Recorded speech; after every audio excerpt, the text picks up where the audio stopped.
So in this video, I'm going to show you guys how to reject bonus on your OneXBet account.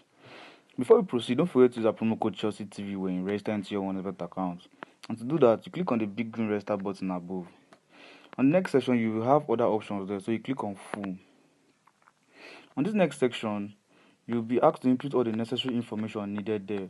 So on your promo code section, you input the promo code Chelsea TV.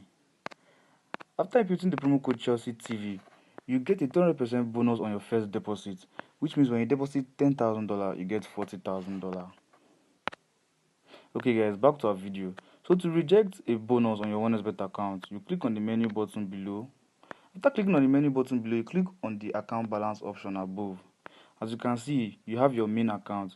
So after claiming your bonus with the promo code Chelsea TV, you have your bonus account right under your main account.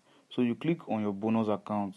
After clicking on your bonus account, you'll be given a reject option there. So you reject. After rejecting, that's how you reject on your OneXBet account.